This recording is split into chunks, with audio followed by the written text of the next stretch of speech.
search for Nancy Guthrie. Savannah Guthrie's mom, the host of the Today Show. You'll see the Arizona, or the sheriff there in Arizona, updating reporters now on what we know about the investigation. Jeopardy. And so job number one is we got to find her, and we got to work hard to do that. I understand there's great attention on this, and rightfully so, and I appreciate it, and I thank you for it, because it has generated a lot of leads for us. And so we're tracking those leads, and we're doing things with evidence that you would expect us to be doing. So having said that, we're going to set this up. I know that a number of you yesterday, you guys drove me crazy. Yesterday I was going from a.m. to all the way till 9, 10, 11, midnight, answering concerns and questions, and it's just too tough, and it's not fair to the case. So what I'm going to tell you is today we're going to do this similar to what we're doing right now. Here we'll take questions. It's not really my briefing; it's your briefing. You'll be able to ask us some questions. We'll probably shut you off after a while because I just can't be here all day. We have work to do, but we'll take some questions, and then in a couple of days, breaks. We'll do this every couple of days. So, and we'll set up with you through our PIO teams to give you anything that comes up that might change, but clearly they will notify you on these, what I call media briefings. So with that, I'm going to ask John to come up. If you've got a statement to say, John, and then we'll take some questions and we'll get back to work.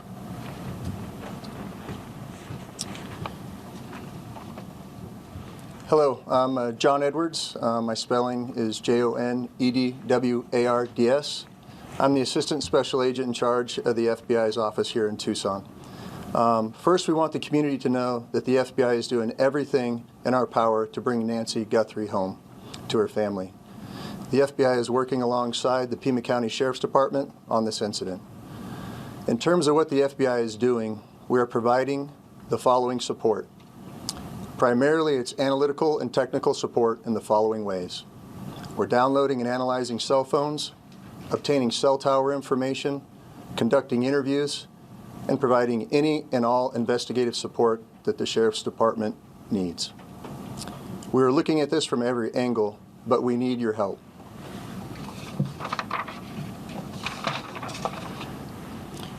If you live in the area or saw something on Saturday night, the 31st of January, or Sunday morning, the 1st of February, please report it to the Pima County Sheriff's Department or the FBI at 1-800-CALL-FBI. Every lead and tip is important. We are aggressively pursuing and looking into every single one. Again, please help us bring Nancy Guthrie home. Thank you.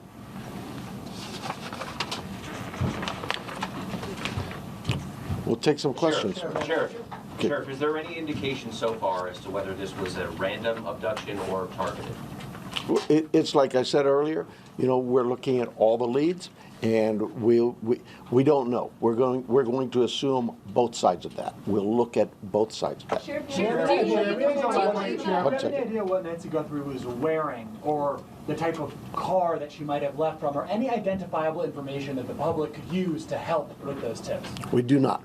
Sheriff, do you believe that one or more than one person was involved in the kidnapping? I just no clue. It could have been one. It could have been more. I don't know. Let me get one second. Is there any indication that Guthrie is still alive? We know the medication played a critical role here. It's been 48 hours. She needs it every single day. Are you looking for someone that is still alive? We hope we are. We hope we are. Sheriff, you said earlier that you don't believe there's a wider threat to the public. If you're not sure if it's targeted, why do you believe there's no wider threat to the public? Well, we have crime in Tucson all the time, right? Like any city. And so when you say a threat to the public, is there somebody out there who's kidnapping elderly people in the middle of the night every night? We've not heard that. We don't believe that's the case. We do believe that Nancy was taken from her home against her will, and that's where we're at. Sheriff, when you reference violence at the site, Can you elaborate on that? And also, was there a sign of forced entry, any valuables taken, any bank or ATM cards used after her disappearance? We're not getting into that. What I'd tell you is, like any crime scene, we processed this crime scene. We gathered all the evidence we could, to include looking for what? Fingerprints, DNA, camera images, everything you can imagine, and we gathered that out. Those things have been submitted forward to labs, to technological companies to help us, and we're like you. We're waiting for those returns to come back. Did you find DNA that did not belong in that house? The window of time from when she was last seen to when she was reported missing, and I know you guys are asking for help from the public, is there any way to narrow down what time you might be helpful? I know there was a report about a pacemaker dinging like around 2 o'clock in the morning. Is there any way to indicate to people, hey, look around 1 a.m. or 2 a.m. to help them identify what they might have? You know, I really don't want to get into narrowing down the time, because narrowing it down means we could miss some tips and leads. We're working on with the data we've submitted for investigative analysis. We're working to see if that time can be tightened up. But for now, we're going with what we told you earlier. She was dropped off at 9:30, and she was found to be missing at about 11 o'clock Sunday morning. Let me get this one first. DNA of anyone else found in the house? We've submitted all kinds of samples for DNA, and we've gotten some back, but nothing to indicate any suspects. Anybody strange in the neighborhood? I know you're looking at video, different surveillance camera, anything that we should be looking at with different cars? I have nothing in that regard. Have any demands been made by kidnappers? We have all kinds of investigative leads we're working on. Sheriff, we noticed that the camera on the front of the house is missing. Do you believe the perpetrator purposely took the camera? Don't know that. We're looking into that as well. Yes, that scene been fully processed now. We saw deputies leave around 6 o'clock last night. We didn't see tape go up. You know, an Amazon driver was able to walk right up to the door. Is that pretty standard for how you handle this? The scene is done. We're done with the residents. If we need to go back to get, maybe we want to do something with some other piece of evidence there, we contact the family and let them know. But we've turned that over to the family. I don't have the time, but it was sometime yesterday, I believe. Have you recovered any tire tracks or any footprints around the house? No. Was there Would you please take us through the timeline that you've established of the events so far, and with as much detail as you can? 9:30, 9:45, we were told she was left at her home by the family. At 11 o'clock in the morning, the family got notice from somebody at church that she was not at church. They went to the home, found her to be missing. That's the timeline. From Saturday night, 9:45, we'll say, to Sunday morning, 11 o'clock. Have you been Let me get somebody back here, please. Have you interviewed the people that reported her missing, the people from the... That's the family. Oh, from the church as well. We're doing all kinds of interviews, yes, I'm sure we have. Have you been able to access the footage from the cameras at the house? That's all been submitted, and we're doing our best with those companies who own those cameras or built those cameras. Are there any plans to release those videos from the cameras, from the surveillance? Are there any plans to release the video from the cameras, surveillance footage? We don't even have them yet, so no, not at this time. This is an active investigation. There's a report of a suspicious man a few doors down last week. Is that anything that you guys are aware of? I'm not aware of it. My detectives may be. There's a lot of detective work being done, and I just can't get into those weeds or even discuss with you what they may not have learned. Yes, ma'am. Support from the board yesterday. Are there specific resources that maybe the board has not granted that would have made a difference responding to this case? Well, you know, that's getting into my own local politics. I apologize. Yes, the board a few weeks ago denied a request for more cameras, more drones, more AI capabilities with our own body-worn cameras. All those things, you know, that you'd have to talk to the board. I'm not probably not the right time to go into this. Sheriff, let me get somebody else here. Sheriff, yes. do you believe she's still in this area? Do we believe she's still in this area, or is there somewhere else? We don't know where she is. So you like any investigation, you start from the point of where we last saw her, and we work out, and we're working as far out as we can go. Sheriff, can you walk through were there the evidence of found? forced entry at the house, like any broken windows or whatever? Does it seem like people just went in and out? There are concerns at the house that concerned us from the early on part of this investigation, and that's all I will tell you. Yes, ma'am. Sure. Is there any history with Nancy needing police at her place, or concerns where she was worried about somebody following or You know, our investigative team has looked into all of those things, and that has not been brought to my attention. So she may have had something like that, but I'm not aware of it. What is the extent of collaboration with the federal government? Obviously, FBI is here, CBP. Are there other agencies also involved? CBP's role in this was in our search and rescue mission, where we constantly use them. They have great dogs. Our dogs aren't tracking dogs for this. Theirs are, and so they came out and did that. Anybody else, though, that we've asked for help from, whether it's the FBI, I know if we needed help from CBP or DEA or ATF, they would gladly give it. I've heard from leadership from all sorts of agencies, not just at the federal level, but across the state. Every one of them saying, Sheriff, you need anything, we're here. Sure. So you obviously said investigators, when they got on scene, they found suspicious circumstances. When the family called originally to report her missing, did they say anything about the state of the home? I don't know that. I don't know. Let me hang on. Let me make sure I'm getting some different people here. Yes, ma'am. Yeah, so there was blood that was found inside the house and you're testing it for DNA. How much blood and where was it? I'm not saying there's blood inside that house or outside that house. What I'm saying is our team processed a scene like you would think of any crime scene. We go in and we process it. We look for things like that: blood, DNA, any kind of physical evidence, fingerprints, anything. And all of that is gathered and submitted to a lab. That lab will report back to us what they find. So from that lab is nothing that would tell us this is who did this. We'll take a couple more questions, and then the sheriff's got to go. Sheriff, can you walk through the evidence that was found at the scene in as much detail as possible? No, I cannot. What is the bottleneck to the surveillance footage? I know you said some of it is in the cloud, but you've also been reached out to tech companies that are saying they're cooperating. Why do you not have the surveillance footage on media? That's what I tell them. How come I don't have this? Where's my evidence? It is a process, and I'm sorry, but you know, we're grateful that there's large corporations and companies who have bent over backwards to help us, to say, hey, Sheriff, tell us what you need. And so, yeah, I can't slam them. And we've asked them. They know the urgency here, but I'm like you. What do you mean I don't know that now? Yeah, it's tough. Follow-up on an answer that you gave earlier. You were asked if there were Last question. You were asked if there was any ransom, and you didn't say no. You said we're following all leads. Does that mean a ransom has come in? We're following all leads we have. That's all I can tell you. We've got hundreds of leads, and it's from you that produce those leads by telling people we need help, and I'm grateful for that. But I'm not going to get into all that. We have a team designated to deal with all of our leads. They're looking into all of that. We are sharing all of our leads with the FBI. They are helping us in evaluating those leads, how good they are, where that priority should be, and so we're just. Look, I know you guys are doing your job, and you're doing a great job, but we have a job to do too, and I really need to back away from this for a while, and we'll see you, unless something breaks, we'll see you Thursday morning.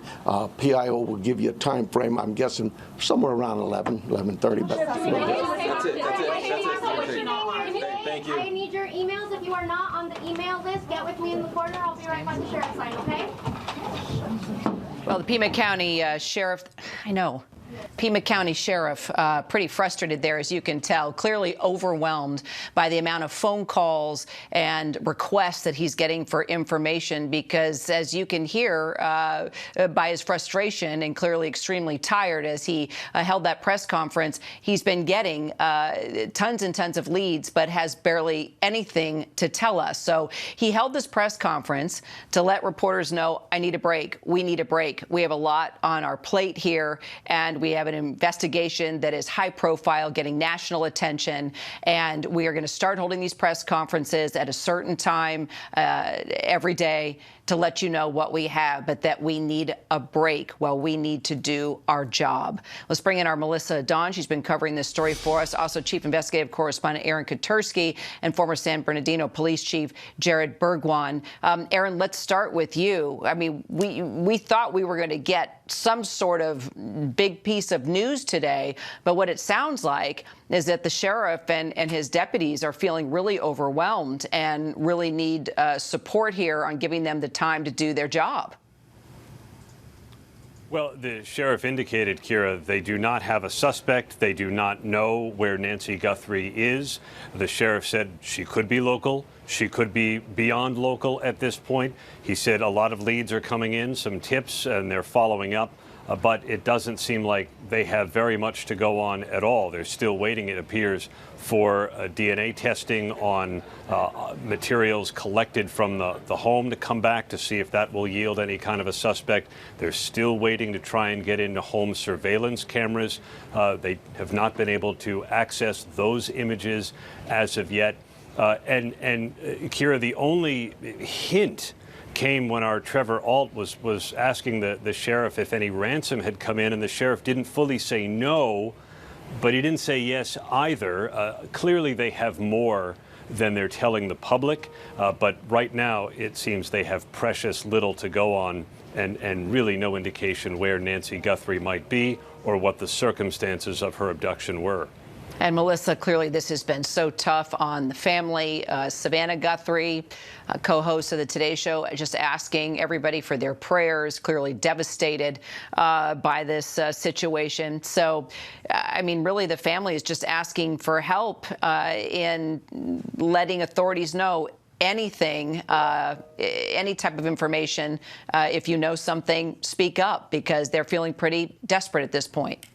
Absolutely, Kira. Desperate is totally the word. And really what the family, I'm sure, really wants is people to still be invested, involved, right? This is a point that the sheriff was alluding to even from Sunday, from the beginning of this investigation, that there is no DT information that can be brought up that is too small that can help in this. I think that's something that's really important to be reminded here to everybody. That is, if they still were going through their video, they might see a possible vehicle or car description to call it in. Despite the fact that the sheriff says they've gotten so many calls, he says he thanks that to the media, to the press, for sharing this information and just for how many people care. Because Kira, at the heart of this is a woman who, because she did not show up to her church on Sunday morning, her community was out calling and looking for her immediately after. So really, there is still a desperate search, and as investigators say, they are going to be giving another update, but they don't have much to share with us. And until they tell us that they do, will they be reaching out again? So obviously we could see why so many reporters were just grappling with trying to get their questions asked. Another question that I wanted to point out there was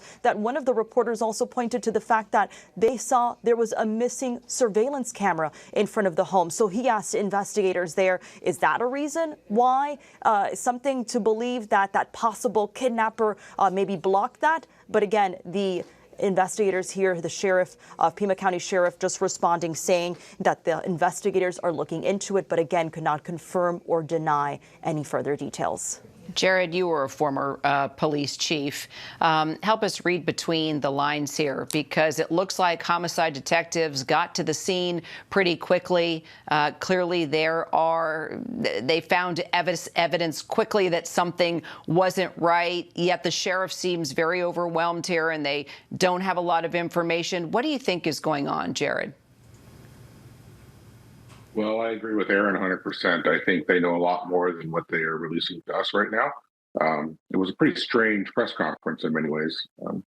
You listen for what they tell you, but you listen just as importantly for things that they're not saying. The fact that he did not deny the ransom seemed kind of odd. That's a simple denial if they don't have anything like that.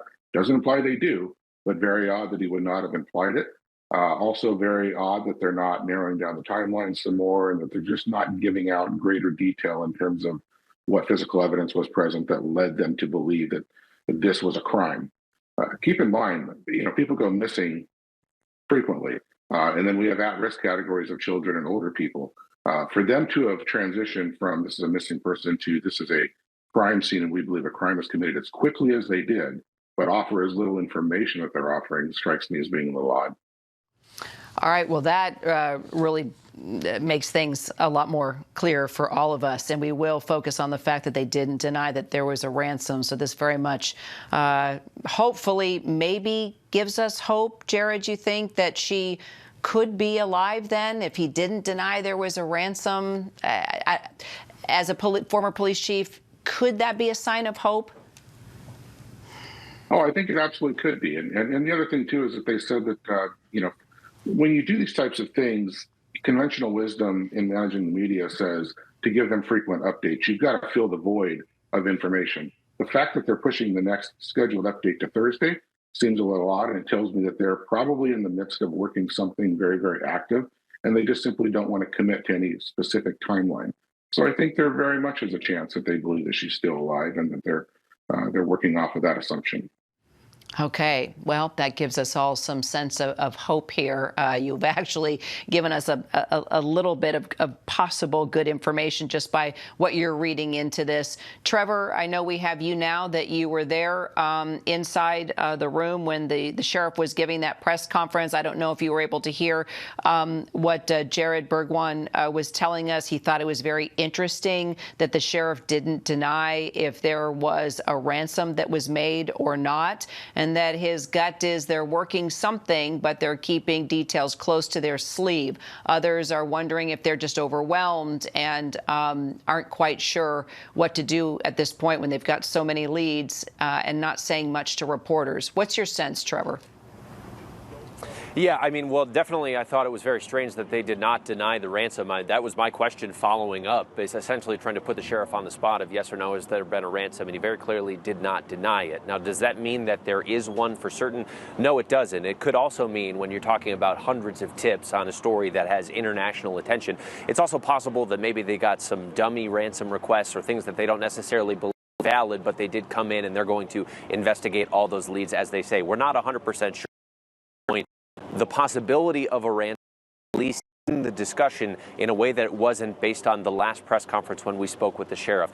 I don't necessarily have the same conclusion as Jared did in terms of scheduling the next press conference for Thursday. And the reason that I feel that way is because when I spoke with the sheriff last night when we came here and interviewed him, he essentially said, we've been doing too many one-on-one interviews. It's taking up all of our time. And he, as of last night, wasn't even planning on having a press conference today. He said, we're going to try to have a press conference when we have something new to announce in the case. Now, of course, they ended up having one. It appears they had one because they didn't want to do one-on-one interviews. They just wanted to answer all the questions and then kind of take a break until there was something new. What the sheriff kept saying today was, we're not really going to have another press conference until there is another big update.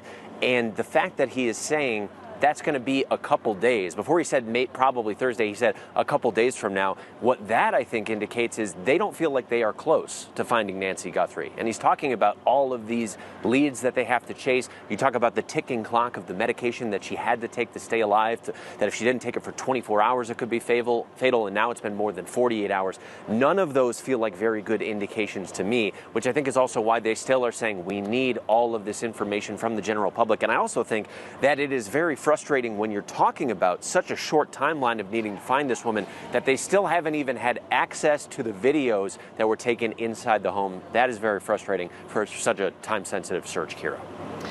All right, Trevor Ault, Melissa Dunn, Aaron Katursky, Jared Bergwan, thank you all so much. We'll stay on the story, of course, throughout the entire afternoon.